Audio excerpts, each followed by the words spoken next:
He will not throw it away. You will eat it until it's gone. The day before, the family got violently sick. Now, Abby does not blame the meat. She thinks the milk is tampered with. Remember you got milk home delivered? Well, Andrew might not be a great boss. You know, he's grumpy, he's stingy. She thinks someone's poisoning the milk. She visits the doctor across the street. The doctor told her nothing to worry about. Now, why all this matters is there is a story about Lizzie possibly buying poison. Some of you might have heard of it before, some of you may not have. Behind you, oval picture, that's Eli Betts. Eli says, he owned your local pharmacy. He said, the day before the murder, Lizzie went to his pharmacy to buy some prussic acid. Eli says, can't give it to you, Lizzie, it's highly toxic, can only get it with a doctor's note. She leaves without it. Now the judges listen to his story and decide this will not be part of the trial. After the autopsies are done, no victim, either victim had poison in them, so the judges decide irrelevant to the case. Doesn't matter if she tried to buy poison the day before or even that day. The victims were not poisoned, so the jury never heard his story. I tend to believe his story for one reason. He knows about the sealskin cape that Lizzie owned. That's why she said she tried to buy the poison, was she was gonna clean a sealskin cape.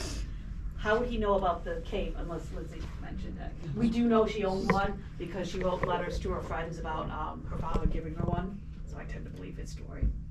So, Abby's killed, diagonally above us at 9:30 in the guest room. So right above us, over there, in the guest room. The police asked Lizzie, where were you at 9:30 when your stepmother was killed? She says she's in here in the dining room ironing some more handkerchiefs. victims for you. Oh, hello. Sorry. Thank you. Thank you. So Lizzie says at 9:30 when Abby's killed, she's in here ironing handkerchiefs. Okay. She sees and hears nothing.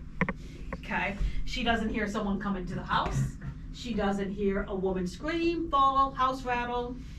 Hears, sees nothing. Now remember, there's no telephone, no, radio, no television, no earbuds. Sees and hears nothing. Not a great alibi. So, and did I point out that you can hear things in this? Saw and heard nothing. So, they bring Abby's body down here for an autopsy. She's not laid out on the table. Okay. This is an old medical examiner board they used to use back in the day. I love the fact that it's made of wicker. Yeah. So, they shave Abby's head. Right. She gets hit mainly to the back of the head. They want to know how many wounds are there and will they find the possible murder weapon. So, ready for your autopsy photo? Mm-hmm. Okay. Her gruesome, but you know what you're looking at. Pass that around. Pass that one. There you go. Andrew's autopsy photo is harder to make out. He gets it to the front of the face. He's going to be laying on his back. You'll be able to see the white beard and an ear, and then his face is just smashed in. So his is harder to make out. So there's the beard, ear, and that would be the face. There's the beard. There's the ear. Oh, okay. Stick your finger in it and lick it. Beard, ear, face. Okay, ready for him? Now I can't see. Oh, beard, ear, How do you not get and it? that would be the face. It says ear right there. It's face. What year is this? That's his. 1892. Wait, that's his face. It does. Lizzie really whacked these guys. I should give him out. It's just one out upstairs. Maybe I just don't know a if this little is tap on the back of the head. No. No, I'm sorry. No, it was right there because they have Yeah, so that's the door to the window. People traveling. Yeah, I You saw. can have people walking around in this house. You really opened them up, huh? So, Yeah, no. What's can that you one? see? No, they're all. Okay. Yeah, every half hour. This is I don't know. What is that? So can you see slash marks on her? I don't know. Can you see like, Yeah. yes, can you see slash marks on him? No. No. So what people wonder about him, was he done in with the opposite side of the hatchet, the blunt side? Or how about an iron? Remember the old metal irons? Yeah. She's heating up about 8 of them that morning to do ironing. Could he have been smashed in with one of the old irons? So that's what people wonder about him. So if that autopsy is not bad enough, let's do another one. They take the bodies to the cemetery to be buried. Emma and Lizzie leave the cemetery. The prosecution wants another autopsy done. They go in, decapitate the two victims, take them home, boil the skulls. They're gonna use the skulls as evidence at the trial. What they wanna show is rage, passion, overkill, and do they have the possible murder weapon? Boil the skull. So at the trial, when they expose the skulls, Lizzie faints. She has no clue this has happened to her beloved father. Lizzie adored her father. She never spoke bad about her father, doesn't care about the old man. But she passes out when they expose her father's skull, because she had no clue that they did this to him. So in this cabinet behind you, we have pictures of the skulls, and then replicas. Abby's on the right, Andrew's on the left. After the trial, the skulls are buried at the cemetery, not with the bodies. It would be disrespectful to exhume the bodies. Oh. The skulls are buried in a box near the bodies. I always tell people when they go to the cemetery, look for the dip in the, Yeah. look for the dip in the ground, that's where the heads are. No, they're buried near them. No. I'm like, oh my God, how bad, how many bad things could happen to these two? Are the skulls like marked? Yeah, What? Is there like a marker for them? Or Not, is it just for the underground? caskets yet, not for the heads. All I read is the heads are buried near the caskets. Yeah. That's sauce. Yeah, so Oak Grove Cemetery, you'll see a picture of their grave. Oh, there's one there. There's a better one in the kitchen when we go to. That's the gate to the cemetery. Oak Grove Cemetery is about a 5-minute drive from here. So, we talked about that. Oh, replicas in this room. In this room, we have a lot of artifacts in this room. A lot of artifacts. In this cabinet here, we have items from the time period, medical supplies like a rusty saw in case you need to cut off a head. I love the drugs you could buy at your local pharmacy, like a bottle of caffeine and a bottle of heroin. This is the family Bible down here on the left. In those cabinets and in the gift shop, you'll see dishware. 2004, they rebuilt the barn, and as they were digging, they found dishware that go back to at least the Bordens, could have belonged to them. Back then, you had no trash pickup. You burned what you could, buried the rest. The books in the cabinet belong to Lizzie. Her name is on the inside cover of the books. Some of you, not all of you, some of you remember Elizabeth Montgomery from Bewitched. In the 1970s, she starred as Lizzie in the Legend of Lizzie Borden. That's one of the dresses she wore. And we have the movie reel. Yeah, take a look around.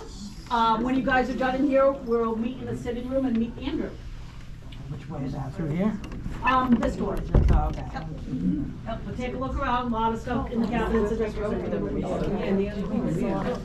You missed one room. What was the room that we missed? The front parlor. Okay. Yeah. They bought this land for $1,500. But if you want to take a look around the cabinet, 1887. very nice. There's that.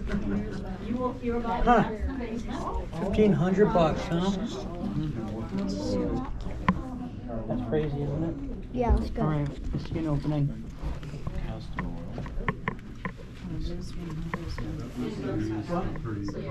Yeah, sure. I like it. I'm already invested. No, you're okay. Go ahead. Did you guys figure out your parking meter issue? Yes, don't have to pay on Sundays. Really? Yes. You don't have to pay parking meters on Sundays. Oh, At least We're that's not what from the coffee city. shop owner told us. we're not city folk. Definitely don't. No, we're not. We're South We're Kingston. not. We're from like the beach. We're from the beach.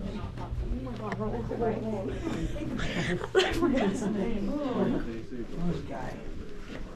His eyeballs down there next to his cheek. Look at that.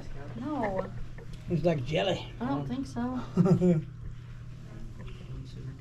What's that picture? Oh, it's hard. Pretty. I like that tree. That's a park across the street. Sunday morning in New England.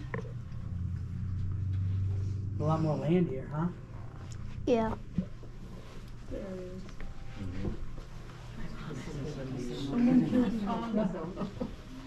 Don't they say someone killed father?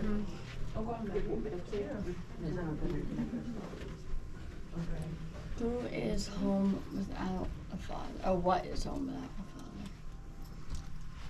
Nothing.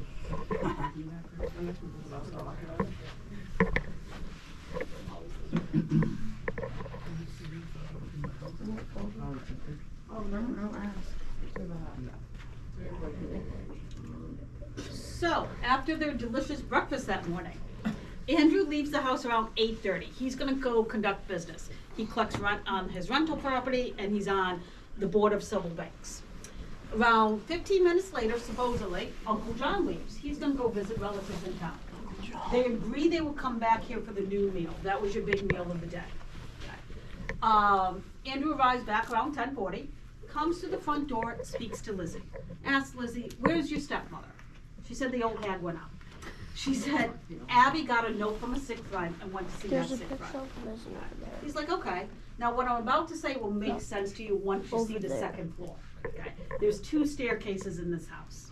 He takes the key off the fireplace mantle, went up the back staircase to his bedroom. Comes back down a couple minutes later, tells Lizzie he's not feeling good. He's gonna lay down here and take a nap. Now the maid's been washing windows all morning. She's been sick. Except Lizzie. She's been sick. She's gonna go lay upstairs. She has a bedroom up in the attic. She's gonna go lay upstairs before the new meal, okay? Now Lizzie doesn't wanna disturb anyone. She goes outside. Where the parking lot is today was a pear orchard. She went to the barn and ate some pears. She comes in about half an hour later, finds her father killed dead. Now, his eyeball is hanging off his cheek, his nose is missing, it's brutal. They estimate he gets 10 blows to the face. What you're gonna see in this picture is some of the first crime scene photos done in America, okay? There's a lot to pick up on in this photo, okay? One, notice how the whole room has been duplicated. The couch, the wallpaper, the painting, has been duplicated. People will question about this guy over here. He's a doctor, he's supposed to be there, but he looks like a ghost, okay? So remember the big box cameras that puff smoke? Yeah. You weren't supposed to move for several minutes during the exposure. This is why nobody smiles back then, because you weren't supposed to move. He moved, so he looks see-through. Andrew did not move, so he looks good, okay? So, yeah, people are like, you can literally see through this guy. Notice there's no blood splatter on the wall. We'll talk about that.